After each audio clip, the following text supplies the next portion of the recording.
My dear friend, thank you for your warm welcome, and we have just concluded productive discussions on ways to take the long-standing partnership between Jordan and Germany to further heights. And yesterday we both had the pleasure of opening the Global Disability Summit, co-organized by our countries in partnership with the International Disability Alliance. The summit reflects our joint commitment to advancing the rights of persons with disabilities, and we look forward to building on its outcomes. It has also been a pleasure of holding several meetings, including with representatives of a number of German companies yesterday, and these meetings are opportunities to identify areas of cooperation that we can build on, from industry and commerce to technology and energy. We are grateful for Germany's support in technical education and vocational training, as well as public sector modernization, and we look forward to continuing to work together to advance the partnership and to promote peace and stability in the Middle East and beyond. Israel's war on Gaza must stop, the ceasefire must be reinstated, as you said, sir, and aid flow must resume. The humanitarian tragedy in Gaza has already reached unspeakable levels, and action must be taken to immediately address it. The international community must take a stand. Jordan has been doing all it can to help alleviate the dire humanitarian situation, sending aid through all available means. And we are very grateful, Mr. Chancellor, for Germany's support for the humanitarian response in Gaza.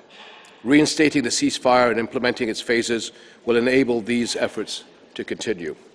And in parallel to this, action must be taken to put a stop to the dangerous escalation in the West Bank, where tens of thousands of Palestinians have been driven out of their homes and villages. Displacing Palestinians in the West Bank and Gaza threatens to plunge the entire region in instability. And violations of Muslim and Christian holy sites in Jerusalem create more tensions to undermine any opportunity for peace. The way forward is through a political solution on the basis of the two-state solution. This is how we can guarantee peace and security for Palestinians, Israelis, and the entire region. And we appreciate Germany's support for the two-state solution and your positive response to the Arab-backed reconstruction plan of Gaza. We agree on the need to work towards regional stability by supporting Syria and its efforts to preserve its security, stability, and territorial integrity. Germany has been a key supporter for Jordan's efforts to provide essential services for Syrian refugees over the past decade. We look forward to seeing a stable, secure Syria, where refugees can return safely to contribute to rebuilding their country. Chancellor, as you near the end of your term, I would like to take this opportunity to thank you for your friendship with Jordan and your efforts to advance peace and stability in the Middle East. Vielen Dank. Majestät, es ist mir eine außerordentliche Freude, Sie heute noch einmal hier in Berlin zu begrüßen. Deutschland verbindet eine enge Partnerschaft und Freundschaft mit Jordanien. Seit mehr als 70 Jahren sind enge und vertrauensvolle Beziehungen zwischen unseren beiden Ländern gewachsen. Jordanien ist ein Anker der Stabilität in einer Region, die alles andere als stabil ist. Sie persönlich, Majestät, leisten mit Ihrer aktiven und besonnenen Diplomatie aus meiner Sicht einen kaum zu überschätzenden Beitrag für Frieden, für Stabilität und für Sicherheit im Nahen Osten. Dafür möchte ich Ihnen hier und an dieser Stelle noch einmal ganz herzlich danken. Thank you. Die dramatische Lage in den palästinensischen Gebieten, vor allem im Gazastreifen, stand auch heute wieder im Zentrum unseres Gesprächs. Deutschland blickt mit großer Sorge auf die jüngsten Entwicklungen in diesem Konflikt.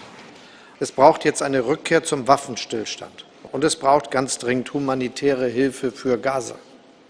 Die Lage dort verschärft sich mit jedem weiteren Tag. Seit einem Monat ist keine humanitäre Hilfe nach Gaza gelangt. Das kann und das darf so nicht bleiben.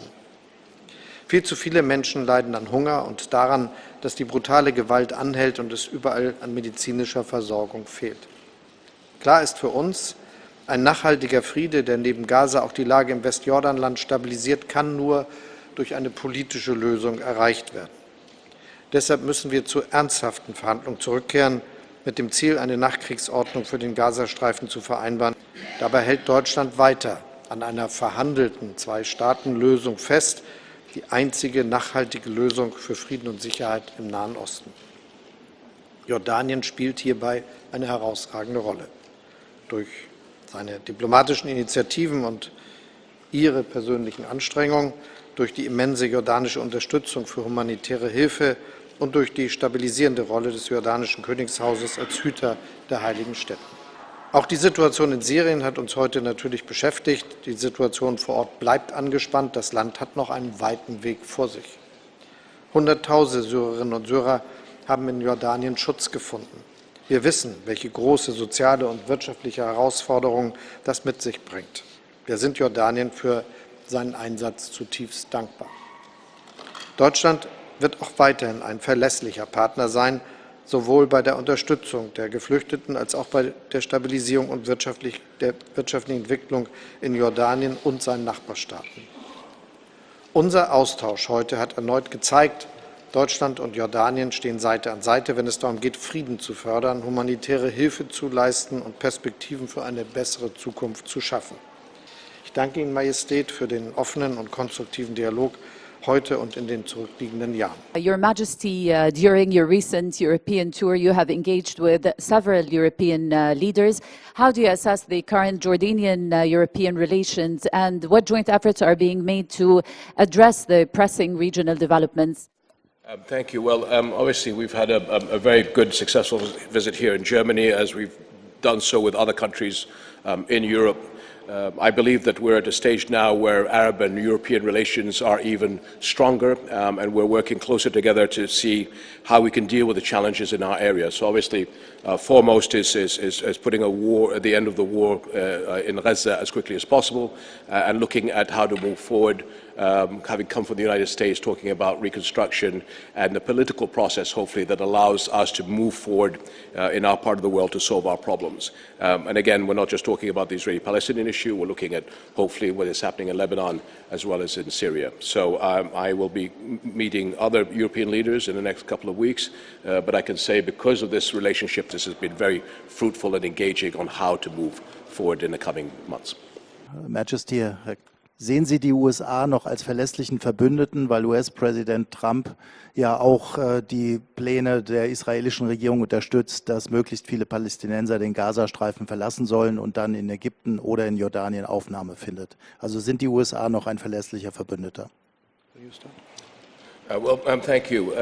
I think if you remember our discussions in Washington, D.C., I had mentioned that the Arabs are working on a reconstruction plan as well as dealing with the politics of the situation. Obviously, the breaking of the ceasefire has been a tremendous setback for all of us, but I believe in the coming weeks and hopefully when the ceasefire is reinstated, that the Arab foreign ministers will be coming to Europe to explain to our European partners how to move forward on these challenges and then going to the United States.